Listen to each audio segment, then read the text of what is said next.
Taste the Daily. Wilson sir என்னன்னா கேரளா கூட மட்டும் கிடையாது. இவங்க சொன்னாங்க கேரளா கூட நிறைய பிரச்சனைகள் இருக்கு, ஆனா அதை வந்து தீர்த்து வைக்கல. ஆனா நம்ம அரசு இப்ப இருக்கக்கூடிய திமுக அரசு கேரளா கூட மட்டும் இல்லையா, கர்நாடகா கூடவும் எதுவும் பெருசா ஒன்றும் கண்டனம்லாம் சொல்ற மாதிரி தெரியல. இப்ப காவிரி விவகாரமாகட்டும், மேகதாது விவகாரமாகட்டும், ஏன் அண்டை மாநிலங்களோடு நல்ல ஒரு ரேப்போ இருக்கணும், நல்ல ஒரு உறவு இருக்கணும் அப்படிங்கிறதுக்காக இந்த கண்டனம் எல்லாம் சொல்லாம இருக்கிறாங்களா, இல்ல வேற என்ன காரணம்? இல்லை, அண்டை மாநிலங்களோட நீங்கள் நட்புறவு இருக்கணும், நல்ல ரேப்போ இருக்கணும்னு சொல்கிறது கரெக்டு. அதற்காக சொந்த மாநிலத்தின் உரிமையை விட்டு கொடுக்குறதா? இதுவா முக்கியம்? உரிமையா நட்பான்னு பார்த்தா உரிமை தான் முக்கியம் பெறணும். அதுதான் மாநில உரிமைன்றது. மத்திய அரசுகிட்ட மட்டும் மாநில உரிமை கிடையாது, அண்டை மாநிலங்களையும் நம்முடைய மாநில உரிமையை காப்பாற்றணும். அதுதான் ஒரு மாநில கட்சியின் கடமை. அதை இந்த திமுக அரசாங்கம் செய்ய தவறுகிறது. ஆனா எந்த இடத்துல பேசும்போதும் சரி மாநில உரிமைகள் அதைத்தானே அவங்க வலியுறுத்திக்கிட்டே இருக்கிறாங்க. தூங்கி எந்திரிச்சா கூட அந்த நிர்வாகிகள் திமுகவை பொறுத்த வரைக்கும் என்னன்னா பிஜேபி மாநில உரிமை இதைத்தான் காமிக்கிறாங்க ஒழிய இவர்கள் எதையெல்லாம் அடகு வைக்கிறார்கள் நம்ம மாநில உரிமையை அப்படின்றத இவர்கள் பேசுவதே கிடையாது. இப்போ நீங்க எங்கேயோ இருக்கிற டெல்லியில நம்ம அவங்களுக்கு 2 தடவையும் தேர்தலில் வெற்றி வாய்ப்பை கொடுக்கல தமிழ்நாட்டை பொறுத்த வரைக்கும். அப்படி இருக்கும்போது அண்டை மாநிலங்களில் இன்னைக்கு காவிரி உரிமையை இங்கே விட்டு கொடுத்தாச்சு. அதே மாதிரி இலங்கையில் பார்த்தீங்கன்னா தமிழர்கள் உரிமையை விட்டு கொடுத்தாச்சு, தமிழ் மீனவர்களின் உரிமையை விட்டு கொடுத்தாச்சு, கச்சத்தீவை விட்டு கொடுத்தாச்சு. இந்த பக்கம் பார்த்தீங்கன்னா முல்லை பெரியாரின் அணையின் நீர்மட்டத்தை உயர்த்துவதை விட்டு கொடுத்தாச்சு. அந்த வாராது வந்த மாமணி மாதிரி அந்த 152 அடி உயரத்தை வந்து மீட்டு கொடுத்தவர் யாருன்னா 136லேருந்து 142 அடிக்கு ஜெயலலிதா அம்மையார், அகில இந்திய அண்ணா திராவிட முன்னேற்ற கழகம். இது வரலாறுல பொறிக்கப்பட்ட ஒரு விஷயம். அந்த 142 அடியில் அந்த சுப்ரீம் கோர்ட் ஜட்ஜ்மெண்ட்ல என்ன கொடுத்ததுன்னா, நீங்க பேபி அணை இருக்குது கீழே, அந்த அணையை வந்து ஸ்திரப்படுத்திட்டு பழையபடி 152 உயர்த்திருங்கன்னு 10 அடி உயர்த்தினால் எத்தனை டிஎம்சி தண்ணீர் மிச்சமாகும், எத்தனை மாவட்டங்கள் தமிழ்நாட்டில் வளம் கொளிக்கும் அப்படின்றது நம்மளுக்கு தெரியும். அதனால தான் அந்த தீர்ப்பு வச்சாங்க. ஆனால் ஒரு விஷயம் என்னன்னா, இவங்க ஆட்சிக்கு வந்த புதுசில் மே மாதம் ஆட்சி 2021 ஆட்சிக்கு வராங்க. நவம்பர் மாதம் மனோஜ் ஒரு கடிதம் வருது, நம்மளுடைய பெரியார் அணையின் செயற்பொறியாளருக்கு ஒரு கடிதம் வந்தது. எவ்வளோ பெரிய முக்கியமான விஷயம் தெரியுமா இது? இதை வந்து யாரும் பெருசாக பேசலை. கடிதம் என்ன வருதுன்னா, நீங்கள் அந்த 15 மரத்தில் பேபி அணைக்கிட்ட வெட்டிக்கலாம், உங்களுக்கு அனுமதி வழங்கியாச்சு அப்படின்னு யார் கொடுக்குறா? துணை இயக்குனர், கேரள வனத்துறை துணை இயக்குனர் ஏடி சுனில் பாபு கொண்டு வந்து கொடுக்குறாரு. 6ஆம் தேதி கடிதம். 5ஆம் தேதி அந்த வனத்துறையின் கேரள வனத்துறையின் இயக்குனர் தாமஸ் வந்து சாங்ஷன் பண்ணிட்டார் 15 மரத்தை வெட்டுறதுக்கு. கொடுத்தாச்சு. அந்த பக்கமும் உணர்வு மிகுதியான பிரச்சனை, இந்த பக்கமும் உணர்வு மிகுதியான பிரச்சனை. இந்த விஷயத்தில் ஆளுமை மிக்க நிர்வாக அரசாக இருந்தால் தமிழ்நாடு அரசு என்ன செய்யணும்? உடனே இரவோட இரவா நம்ம அதிகாரிகள் அனுமதி வாங்கியாச்சு. நேராக போனோமா, சாதாரண ஒரு விஷயத்துக்கு கூட என்ன செய்கிறாங்க, நம்ம மக்கள் வந்து இடத்த வந்து ஆக்கிரமிச்சிருக்காங்கன்னு போது ஒரு ஆர்டர் வாங்கிட்டாங்கன்னா நைட்டோட நைட்டை வந்து புல்டோசர் வச்சு இடித்து தள்ளிடுறாங்கல்ல. இதை போய் என்ன செய்திருக்கணும், இந்த 15 மரத்தை ஒரு நிர்வாக ரீதியாக அவர்களே அலுவலகத்தில் பண்ணி அதை எடுத்திருந்தா வெளியே தெரிஞ்சிருக்காது. இவர் என்ன செய்தார், 8ஆம் தேதி நம்ம முதலமைச்சர் ஸ்டாலின் அவர்கள் பெருமையாக கடிதம் எழுதுறார் அந்த முதல் மந்திரி பினராயி விஜயனுக்கு.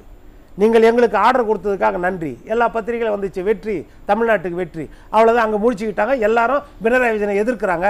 அந்த ஆர்டரை ரத்து பண்ணுறாரு. இன்னைக்கு வரைக்கும் அந்த ஆர்டரை மீட்க முடியல. அப்போ எப்பேற்பட்ட ஆர்டர் அதிமுக ஆட்சி காலத்தில் கொடுத்த அழுத்தத்தின் காரணமாக, ஜெயலலிதா அம்மா கொடுத்தது, எடப்பாடியார் கொடுத்தது, அந்த அழுத்தத்தின் காரணமாகவும் இணக்கத்தின் காரணமாகவும் அங்கே வனத்துறையிலிருந்து ஒரு அனுமதியை வாங்கியாச்சு. அந்த அனுமதியை இவர்கள் போட்டு உடைத்து விட்டார்கள். இது நடந்துச்சா இல்லையா? இன்னைக்கு வரைக்கும் அங்கே இருக்கிறது வந்து ஒன்று வேணாம், ஒருத்தர் நீங்கள் சொன்ன மாதிரி சகா, யாரு, பினராயி விஜயன் ஸ்டாலின் அவர்களுக்கு சகா, அப்படிதான் கடிதம் எழுதுறாரு. என்னன்னா என்னுடைய நண்பர். இன்னொருத்தர் யாருக்கிறா, சகோ, எதிர்கட்சி வரிசையில் யாரு, சகோதரன், உடன்பிறப்பு, ராகுல் காந்தி கட்சி, ஆளுங்கட்சி எதிர்கட்சி, இவருக்கு சகோதரன் நண்பர். அப்படி இருக்கும்போது ஏன் ஒரு ஆர்டரை வாங்க முடியல? இதுக்கே நம்ம கேள்வி கேட்டிருக்கோம். இன்னைக்கு என்ன ஆச்சுன்னா, ஊரெங்கும் கொண்டு வந்து எல்லையில குப்பைகளை கொட்டுகிறார்கள். அதாவது கேரளாவின் குப்பை கிடங்காக தமிழ்நாடு மாறுகிறது. இது எவ்வளவு பெரிய ஆபத்து. கூட்டணி தர்மம் அப்படிங்கறதால இதெல்லாம் நம்ம கேட்டா கூட்டணிக்குள்ள பிரச்சனை வந்துருமோ? ஏன்னா ஆல்ரெடி எல்லாரும் சொல்லிட்டு இருக்காங்க திமுக கூட்டணிக்குள்ள கூச்சல் குழப்பம் இருக்கு அப்படின்னு. இப்ப நம்ம போய் ஏதாவது பேசி கூட்டணிக்குள்ள உண்மையாலுமே ஒரு விரிசல் இருக்கு அப்படின்னு வெளியில தெரிஞ்சிருச்சுன்னா என்ன பண்றதுன்னு பயப்படுறாங்களோ? உரிமையை கேட்பதற்கு ஏன் உங்களுக்கு கூட்டணியில் பிரச்சனை?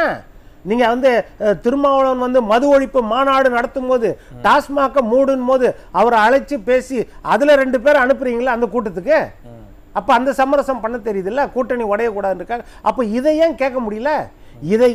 இதை வந்து ஏன் கேட்க முடியல? நான் என்ன சொல்கிறேன், திருவனந்தபுரத்துலேருந்து மூட்டையாக திருநெல்வேலியில் சீதாபற்ப நல்லூர் அருகே கோடகநல்லூர் நடுக்கல்லூர் இந்த பகுதியில் எங்கன்னா திருவனந்தபுரத்துலேருந்து வருது, வந்து நைட்டில் வந்து வேனில் கொண்டு வந்து குப்பையை கொட்டுறாங்க. எது?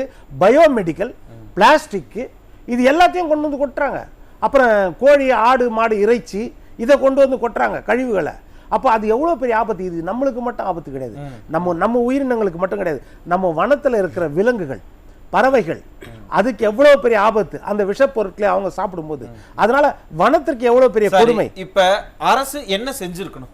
என்ன செஞ்சிருந்தா இதெல்லாம் தடுத்திருக்கலாம், கட்டுப்படுத்தி? இப்போ என்ன செய்திருக்காங்கன்னா, தமிழ்நாடு பொல்யூஷன் கண்ட்ரோல் போர்டு, மாசு கட்டுப்பாட்டு வாரியம் ஒரு கடிதம் எழுதியிருக்காங்க கேசிபிக்கு, கேரளா கண்ட்ரோல் இது பொல்யூஷன் கண்ட்ரோல் போர்டுக்கு, ஏபிசிபிக்கு ஒரு கடிதம் எழுதியிருக்காங்க. என்ன எழுதியிருக்காங்கன்னா, நீங்கள் வந்து ரீஜனல் கேன்சர் சென்டர், இப்போ நம்ம சகோதரி சொன்ன மாதிரி அந்த திருவனந்தபுரத்தில் இருக்கிற கேன்சர் சென்டர், அதுக்கும் கிரிடன்ஸ் ஹாஸ்பிட்டல், ஒரு ஹாஸ்பிட்டல் அங்கே இருக்குது திருவனந்தபுரத்தில், அந்த ஹாஸ்பிட்டலு, அப்புறம் அங்கே கோவளம் கடற்கரையில், கேரளா கோவளம் கடற்கரையில் லீலா ஹோட்டல், இந்த 3க்கு வந்து நீங்கள் கண்டனம் தெரிவித்து அவர்கள் வந்து இந்த கழிவுகளை எடுக்கிறதுக்கு நீங்கள் செய்யணும்னு சொல்லிட்டு ஒரு கடிதம் எழுதியிருக்கிறாங்க.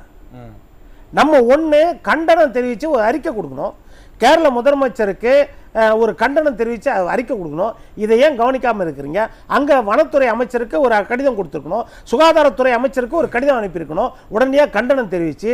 இதற்கு மேலே என்னன்னா, இதற்காக ஒரு வழக்கு போட்டிருக்கணும் கண்டிப்பாக. ஏன்னா அவங்க வழக்கு போடுறாங்கல்ல முல்லை பெரியார் விஷயத்தில், நம்ம ஒரு வழக்கு போட்டு இது தொடர்ந்து நடந்து நம்மளுடைய செக் போஸ்ட், காவல்துறை செக் போஸ்ட் இருக்குது, அந்த செக் போஸ்ட்டை மீறி எப்படி இந்த வேன்லாம் வருது? அப்போ அங்க பாத்தீங்கன்னா கேரளால அப்ப அங்க சோதனை சாவடிகள்லாம் வச்சிருக்கிறோம்ல, அதெல்லாம் எதுவுமே சரிவர இயங்குறதே இல்லைங்கிறீங்களா? எதுவுமே அதுதான் சொல்றேன், அதை சரிவர இயங்காததால் தானே இவ்வளவு பிரச்சனை. இதற்கு மேல என்னன்னா, நம்ம கிட்ட இருந்து சில லாரிகள் போகுது, காய்கறி ஏற்றிட்டு போறாங்க, அங்க வந்து இலைகளை ஏற்றிட்டு போறாங்க, ஏற்றிட்டு போயிட்டு அங்கேருந்து அந்த கழிவுகளை எடுத்துட்டு வந்தோம் இங்க கொட்டுற மாதிரியும் நம்மளுக்கு கேள்விப்படும். அப்போ இந்த வேலையும் நடக்குது. அப்போ அந்த நம்ம செக் போஸ்ட் அனுமதி இல்லாம, அவங்க கவனிப்பு இல்லாம இது நடக்குமா?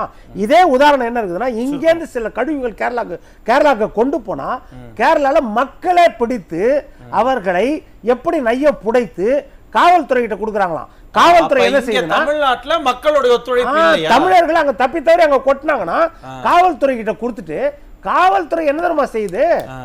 50,000 இருந்து 1 லட்சம் ரூபாய் வரைக்கும் குறைந்தபட்சம் அபராதம். அது இல்லாம அந்த வண்டியை பிடிச்சு வச்சுக்கிறாங்க, அந்த வண்டியை சீக்கிரத்துல விடுவிக்கவே முடியாம. அப்போ அங்க எப்படி இருக்குது சட்டம், அங்க எப்படி அரசாங்கம் இருக்குது? இங்க ஒருவேளை இங்க வந்து நம்ம மக்கள் பிடிக்கதான் செய்யறாங்க, அது பிடிச்சா கூட அதற்கு பிறகு அதுக்கு தொடர் நடவடிக்கை இல்லையே. எப்படி மணல் மாஃபியாவை பிடிக்கிறாங்க, பிடிச்ச உடனே ஒரு விஏ கொல்லப்படுறாரு, இங்க நடக்குதா இல்லையா? இப்ப மணல் பாத்தீங்கன்னா அங்க பெரு அளவுல மணல் எடுக்கக்கூடாது, கிரானைட் எடுத்தீங்கன்னா கல்குவாரியில அங்க பெரு அளவுல மலையை குடைக்கூடாது. கேரளா ஃபுல்லா மலைப்பகுதி தான், ஆனா பெருமளவுல குடைக்கூடாது. இவ்வளவு ஸ்ட்ரிக்ட்டா இருக்காங்க இல்லையா? இதை பார்த்தாவது தமிழகத்தினுடைய முதலமைச்சர் நம்மளும் இவ்வளவு ஸ்ட்ரிக்ட்டா இருக்கலாம் அப்படின்லாம் இருக்க மாட்டாங்களா? இங்க ஆளுமை திறன் இல்லை, அதுதானே.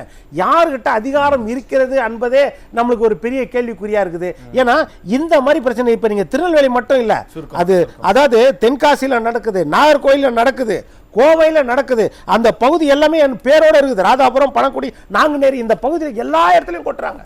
வனப்பகுதியில் சின்ன சின்ன குன்றுகள் இருக்கும் பாருங்க, அங்க நீர்நிலைகள், ஆறுகள் ஓரமா, அதாவது ரொம்ப ஆள் நடமாட்டம் இருக்காது, என்னைக்கு தான் கண்டுபிடிக்க முடியும். அப்ப இந்த மாதிரி நடந்த பிறகு அங்க மிருகங்கள் இறந்த பிறகுதான், வன மிருகங்கள் இறந்த பிறகுதான் கண்டுபிடிக்கப்படுது. ஒரு நாற்றம் ஏற்பட்ட பிறகு, இந்த மாதிரி அசம்பாவிதம் ஏற்பட்ட பிறகுதான் கண்டுபிடிக்க முடியுது. அப்ப இது எவ்வளவு பெரிய கொடுமை இது. இதை ஏன் இந்த அரசாங்கம் கணிப்போனமோ? நாச்சியாலம்மா சொன்ன மாதிரி எல்லா காலத்தையும் நடக்கும். எப்பனா அங்க ஒன்று இங்க ஒன்றுமா எங்க நடக்கும், கண்டுபிடிச்சு உடனே கண்டனம் தெரிவிப்பாங்க. ஆனா இந்த அரசாங்கத்துல இது பொது உடைமை மாதிரி ஆயிடுச்சு, எல்லா இடத்துலயும் அனுமதியே இல்லாம கொட்டிட்டே இருக்கிறாங்க. இதுதான் கவலைக்குரிய. தவறு இழைக்கிற ஒரு மாநில அரசாங்கத்தை ஏன் கண்டிக்கிறதுக்கு இங்க என்ன சிக்கல் இருக்கு திமுக அரசுங்க அப்படிங்கறத இன்னும் விரிவா பேசலாம். திமுக வெற்றி பெறும் தெரியும். ரொம்ப சுருக்கமா உங்க இறுதி கருத்து. இல்லை, இப்போ நம்ம தமிழ்வேந்தனோட அப்ரோச்சே வந்து தவறு. என்னன்னா, காவிரியில் வந்து உரிமையை கேட்கும்போது நடக்கிற போராட்டங்கள்ன்றது வேற. அவங்க வந்து அந்த விவசாயிகள் அவங்க உரிமைக்காக போகிறாங்க. இது சட்ட விரோதமாக திருட்டுத்தனமாக குப்பைகளை இந்த கொட்டு வந்து கொட்டினா அவங்க மேல நம்ம நடவடிக்கை எடுத்தோம்னா இது எப்படி 2 மாநில பிரச்சனை ஆயிடும்? இது அணுகுமுறையே தவறாச்சு. இது இப்போ நம்ம என்ன சொல்றோம், இப்போ இலங்கை இருக்குது, அவன் இப்போ அவர் சொன்னார் தாண்டி வந்தா கைது பண்ணிடுவோம், தாண்டி வந்தா கைது பண்ணிடுவோம் இவர் சொல்றாரு. இப்போ இலங்கையும் அதே தானே சொல்லுது, மீனவர்கள் தாண்டி வந்தா கைது பண்ணுவோம். நம்ம கடிதம் எழுதாம இருக்கிறோம், கேட்காம இருக்கிறோம் உரிமையை. அது போல நீங்க கண்டனம் தெரிவிச்சு பினராயி விஜயன் கிட்ட சொல்லணுமா இல்லையா? கடந்த 10ஆம் தேதி தென்மண்டல பசுமை தீர்ப்பாயத்துல வேற ஒரு வழக்கு சம்பந்தமா கேரளா கூட கடந்த 18ஆம் தேதி வரும்பொழுது நம்ம வழக்கறிஞர் கூடுதல் கவனத்திற்காக என்ன சொன்னார்னா அவங்க கழிவெல்லாம் கூட கொண்டு வந்து போடுறாங்கன்னு சொன்னார். அதைத்தான் பசுமை தீர்ப்பாயம் எடுத்துக்கிட்டு என்ன சொல்லிச்சுன்னா கண்டனம் தெரிவித்து 3 நாட்கள்ல அதை அகற்ற வேண்டும், அவர்களுக்கு மாசு கட்டுப்பாட்டு வாரியம் அபராதம் விதித்து அந்த செலவை ஏற்றுக்கணும்னு சொல்லிடுச்சு. சொன்ன பெரும் பசுமை தீர்ப்பாயத்திற்கு தூக்கம் வரல. என்ன செய்யறாங்க, இன்னைக்கு காலையில அதை வந்து வழக்கா எடுத்துக்கிட்டாங்க. வெறும் புகாரா தெரிவிச்சதை ஒரு வழக்கா பதிவு செய்து மறுபடியும் 23ஆம் தேதி அந்த கேஸை அட்ஜெண்ட் பண்ணி வச்சிருக்காங்க பசுமை தீர்ப்பாயத்தில். அப்போ அந்த பசுமை தீர்ப்பாயத்துக்கு இருக்கிற அக்கறை ஏன் நம்ம தமிழ்நாட்டு அரசாங்கத்திற்கு இல்லை? அந்த கோபம் ஏன் வெளிப்படவில்லை?